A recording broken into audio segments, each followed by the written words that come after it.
The rest of our unit is about volume, and today and for the next few lessons we're going to talk about what's called a rotational solid. And all that means is we're starting with a plane figure, and I've got an example right here.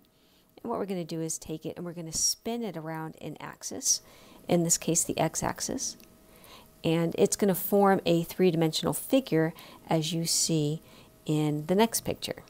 Our job is going to be to find the volume of that resulting figure.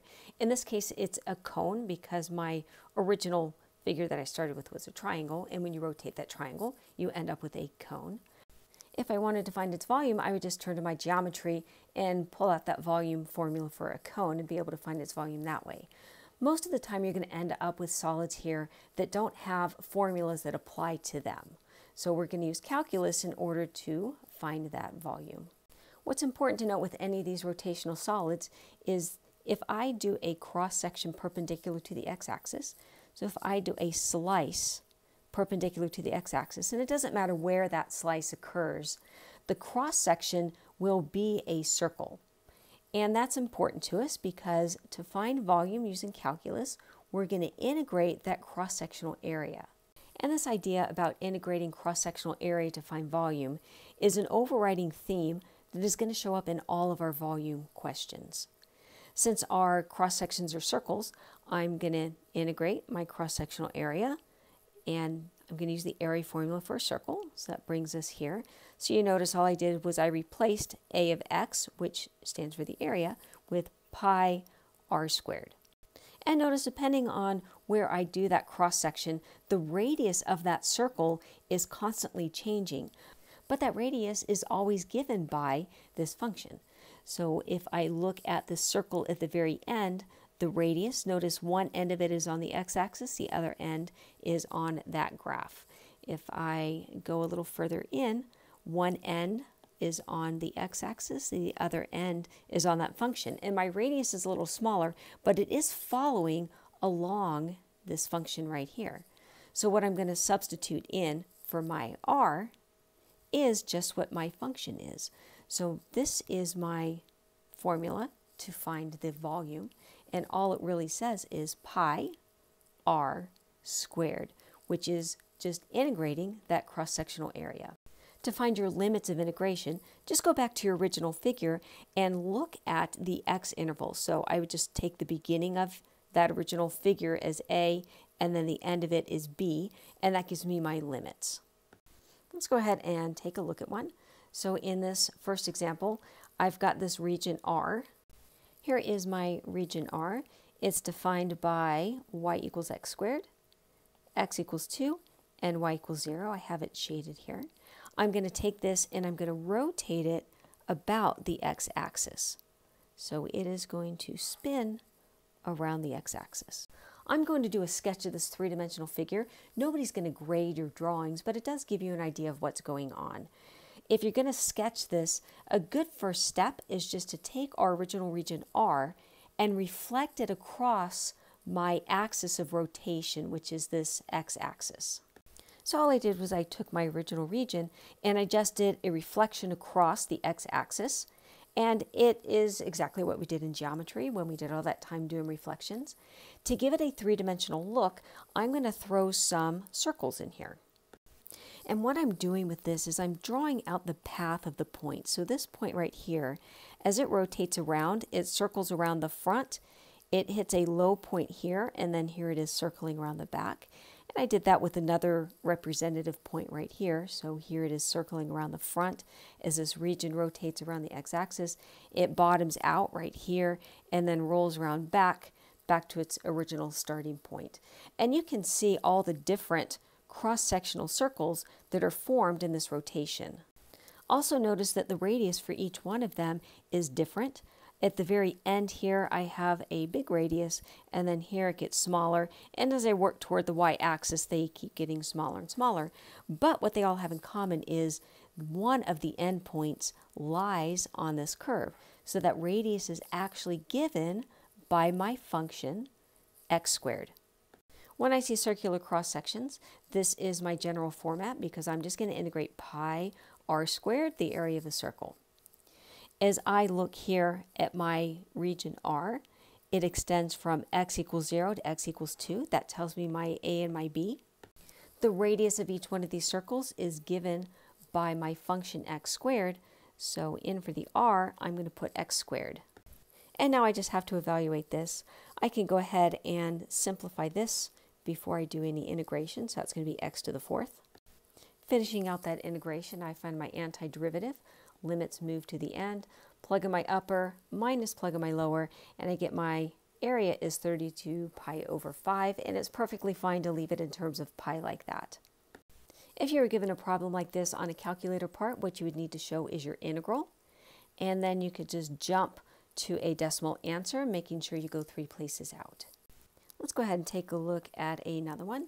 In example number 2, I'm asked to rotate the square root of 4 minus x squared about the x-axis. To get a little picture, I just go ahead and I reflect my original region. When I track the path of a few select points, I can see it gives it a 3-dimensional look, and what I have here is a sphere. My circular cross sections tells me that I'm going to integrate pi r squared. The length of each radius of my circles is given by my function, the square root of 4 minus x squared. I go ahead and set up my integral.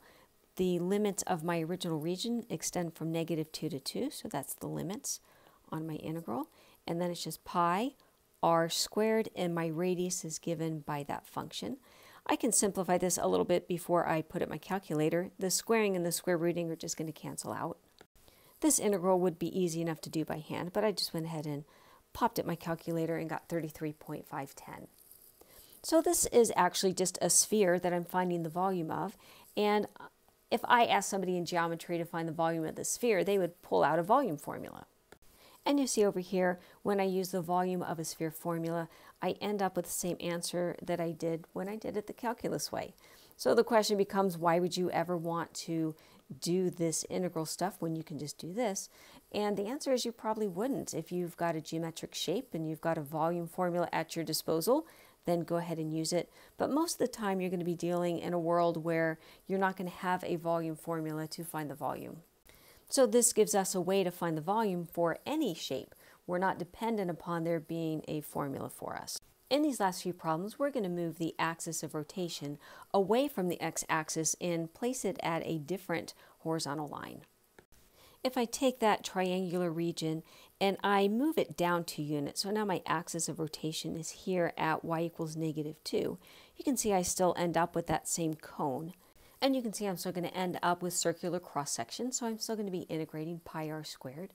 My radius is given from the graph all the way down to that axis of rotation, so that is my radius. When I do an integral, that takes me from the graph just to the x-axis. So you can see when I bump this axis of rotation down 2, it actually increases that radius by 2. So it's my function plus 2. And you can see that going on in the picture. It is this distance plus an additional 2 because that radius has been extended by 2 units. You can think of that plus 2 as being minus a -2. And then just to generalize that a little bit more, your radius is your function f of x, and you're just going to subtract your axis of rotation. So there is a little adjustment on that formula. It still says pi radius squared, just my radius is adjusted because my axis of rotation has been moved.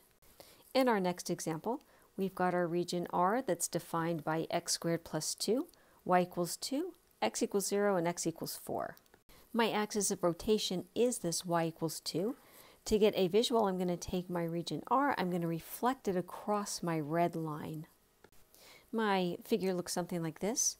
So I see my solid circle, so that tells me I'm going to integrate pi r squared.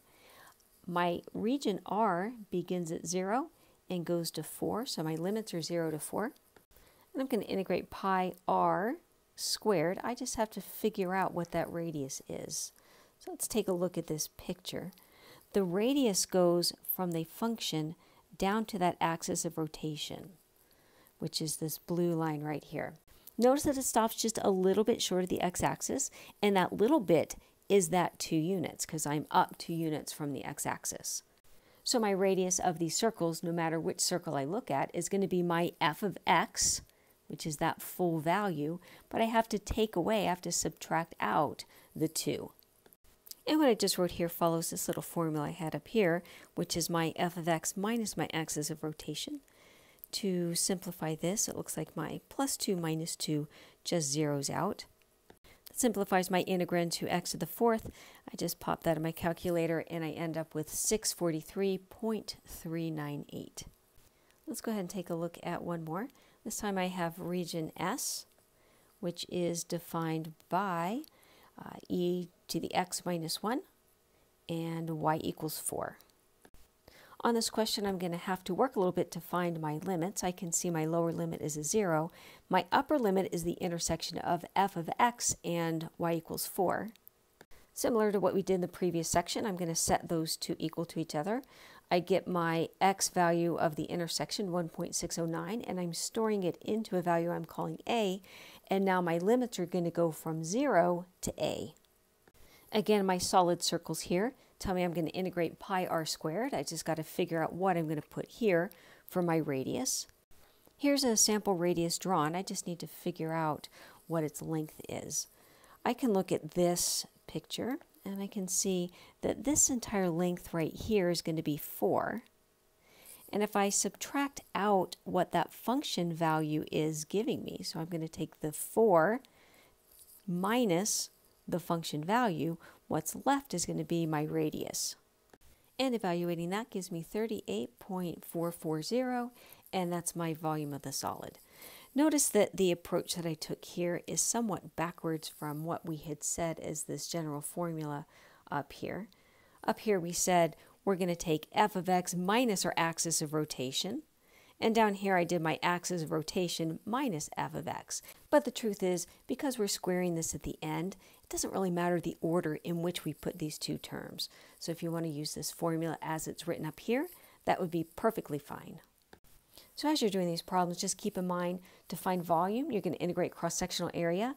And even as we move through different types of figures that we're going to be looking at throughout this unit, that same concept is going to come into play on every single one of them. To find volume, you integrate cross-sectional area.